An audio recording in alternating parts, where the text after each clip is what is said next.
Ai ko da ake cewa in je in yi wa Peter Obi mataimaki. Naji ni ban da matsala. Amma kawo criteria.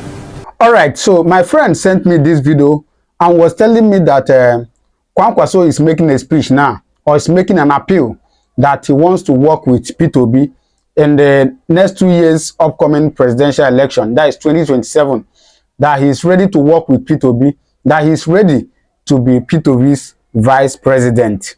All right, so but there is something else that he said in this video. Actually, he said it in Hausa language, and I don't really understand Hausa language. So my friend actually translated everything he said to me. My friend told me everything when talk for Hausa, my friend tell me. So the first thing my friend said that he said is that he said that he's ready to work with Peter Obi. He's ready to be Peter Obi's vice president in 2027 presidential election, but under condition, though he did not mention the conditions. He went on to say that even though he is better than Peter Obi, yes, that it is Peter Obi that should be begging him to be his vice, but nevertheless, that he is better than Peter Obi, one, educationally, two, politically, and otherwise, that he is better than Peter Obi. So, as I hear this, as my friend they tell me this, I can say, that this man, Kwakwaso, is better than Peter Obi educationally and politically. How? So, this one actually, bust my head. I say, no, make I go do research.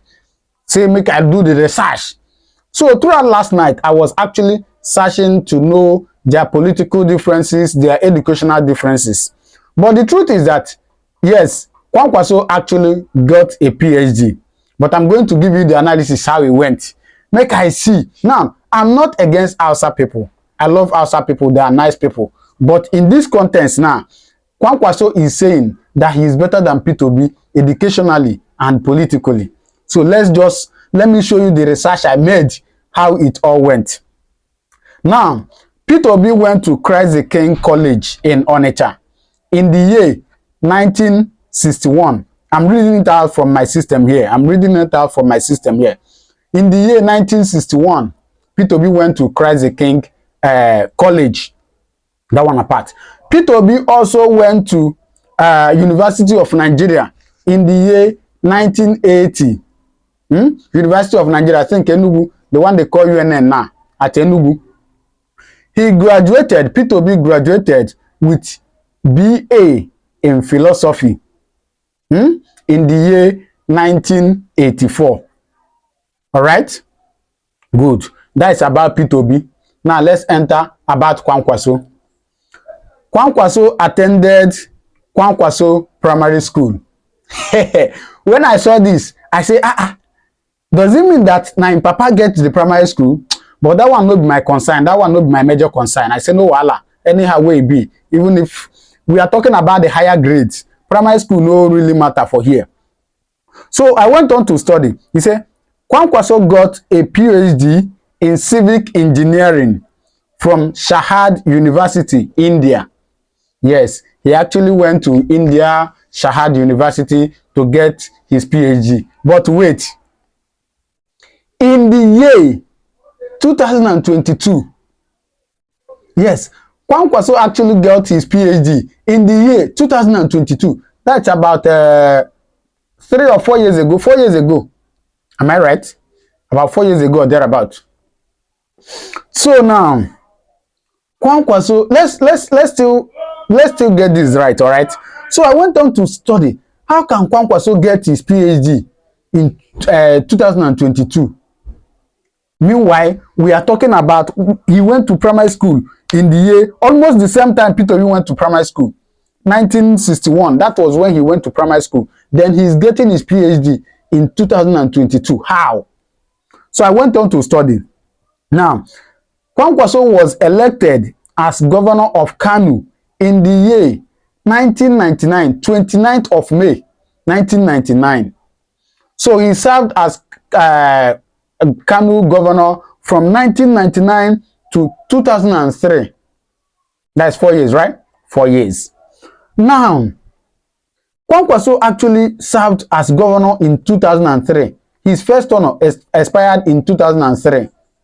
And he got his PhD in 2022. Now, it got me thinking. Does it mean that after several years, in fact, from 2003 to 2022, after all these years, Kwakwaso come think say, Omo, I no get PhD, make I go India and go get my PhD. So Kwakwaso come abandon his political political career in Nigeria and went to study civic engineering in India for 4 years. Is that what you are telling me? No. Are you telling me that after being a governor and then about 10 years later, yes, about 9 years later, he left his political career to go to India to study civic engineering for 4 years? Is that what you are telling me?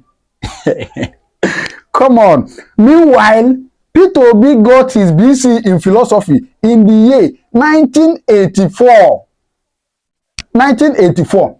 Okay, that one apart. At least you have understand their educational background now, Abi. You get what I'm saying now, Abi? See, make una know the wine was for this internet too. That one political, educational career has gone. Now let's go to political career. Now, in Anambra State, they call Peter Obi Okute, which means rock. Do you know why they started calling me rock? Because of the things he did in Anambra. Honestly speaking, there is no way you can compare Anambra today with Kano.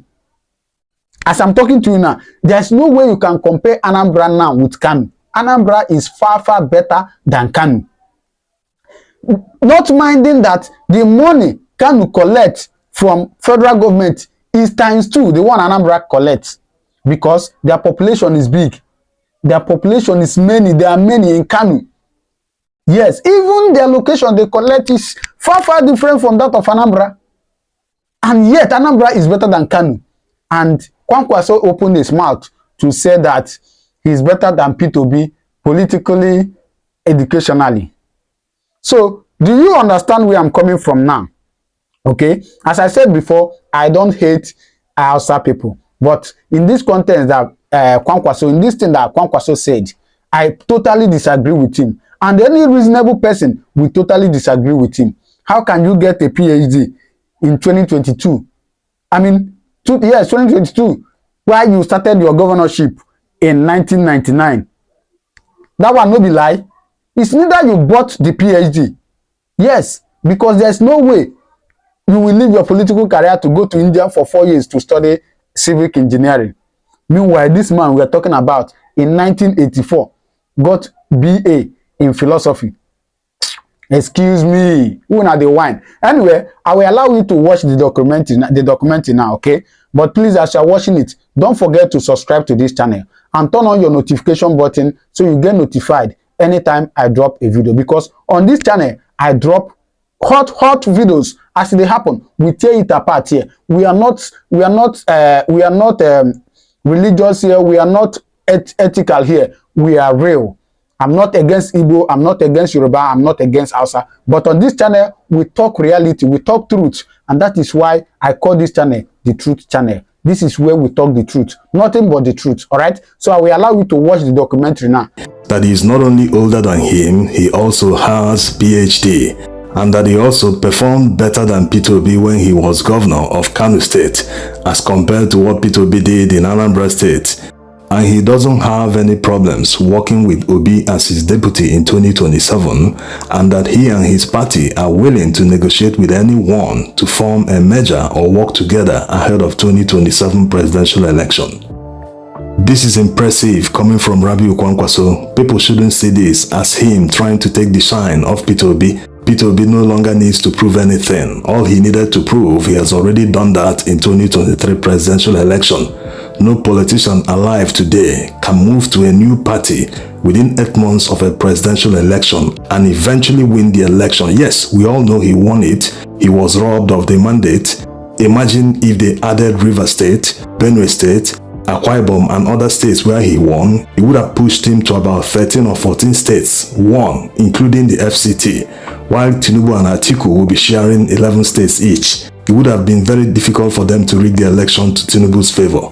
So no need trying to counter Kwakwaso's claims. He himself is aware that Peter Obi is the only governor in Nigeria's history that left a surplus of more than $150 million to his successor when he was leaving power in Anambra State. All this without borrowing a penny from any bank while in office.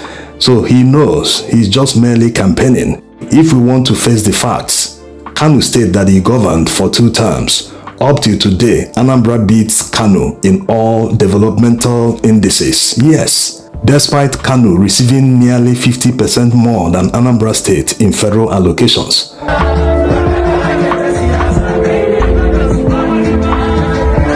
A little jab about Kwakwaso being a bigger politician than Peter Obi. Let's look at the numbers from 2023 presidential election. In the region called North today in Nigerian politics, we have the Northern region and the Southern region. The Northern region includes many parts of the Middle Belt. They do not see themselves as North, but they are called Northern region. In that Northern region, Peter Obi, a Southerner, scored more votes than the entire votes Kwakwaso scored in the election. Anyway, the focus should be that this is a serious climb down and humbling for Kwakwaso, considering his disposition when Peter Obi approached him in 2022 to be his deputy. Not that Obasanjo and other people backing Peter Obi at the time didn't know about Yusuf Dati Baba Ahmed. They knew him.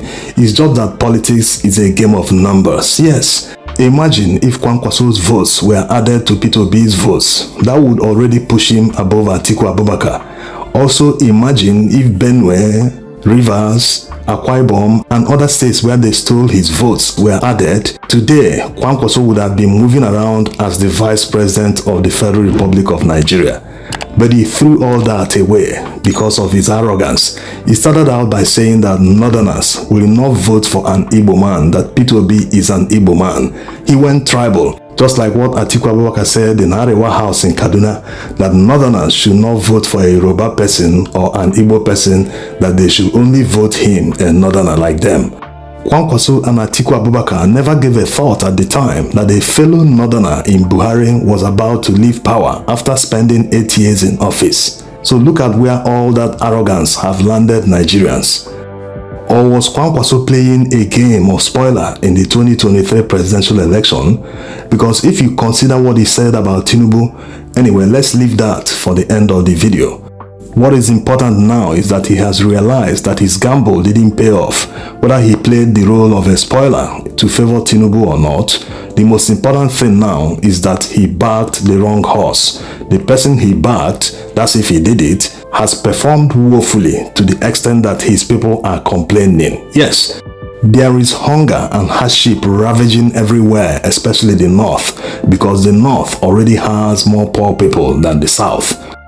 Politics should be about turning the fortunes of the people. So there's no problems if someone has realized his mistake and is willing to lobby for a position he was being lobbied before, but he refused. Now that he is lobbying for the position, he wants to be able to sit in the room where decisions and policies are made for Nigeria, so that he can represent his people to make sure that their suffering stops. That's what politics should be all about. It shouldn't be about being in office, enjoying the trappings of office without changing the fortunes of the people. No.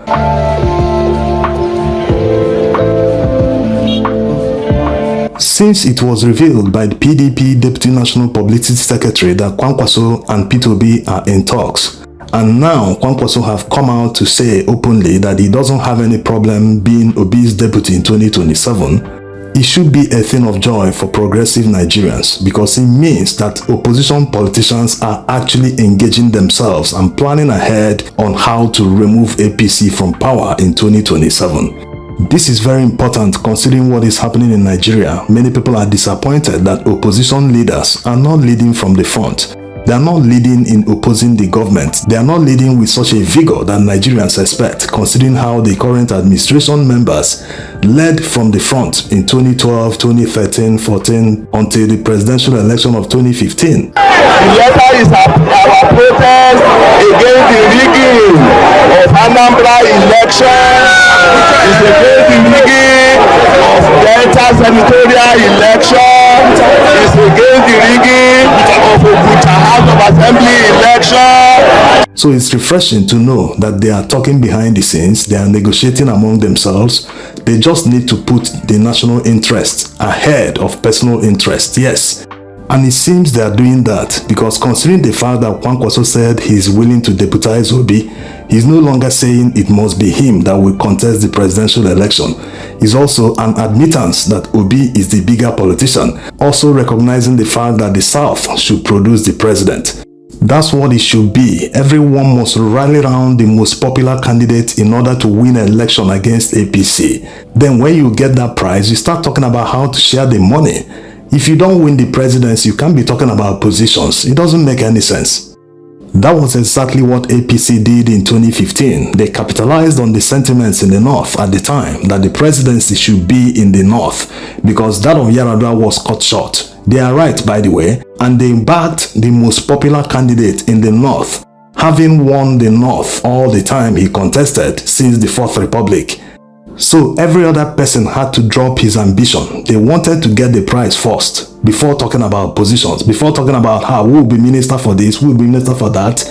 So they backed the most popular candidate. All the opposition leaders today should do the same. And that most popular candidate must come from the South so that you can sweep the entire South. Yes, apart from the fact that the hardship currently going on in Nigeria is supposed to reset everyone's mentality, they should also play the politics perfectly so as not to leave any stone unturned, because the situation in Nigeria has become an existential threat to Nigerians. They shouldn't joke about it. Forget about all they talk about using INEC, using police and all that. When Nigerians get to the bridge, they will cross it. Let's take a listen to what Kwakwaso said about Tinubu during the run-up to the presidential election. If you see my friend Bola, you should tell him to take it easy, take good care of his health, and make sure that, because I love him so much, he's my friend, this campaign is very rigorous. It requires a lot of efforts and so on and so forth. So I hope he will take it easy so that we can continue with the struggle to ensure one solid and prosperous Nigeria. So I'm so happy with that combination. My only worry is the platform. This platform, I don't know. I know he's a strategist, Bola Tinubu. He's a good man. I had reasons to sit down with him uncountable number of times from 1992 to date.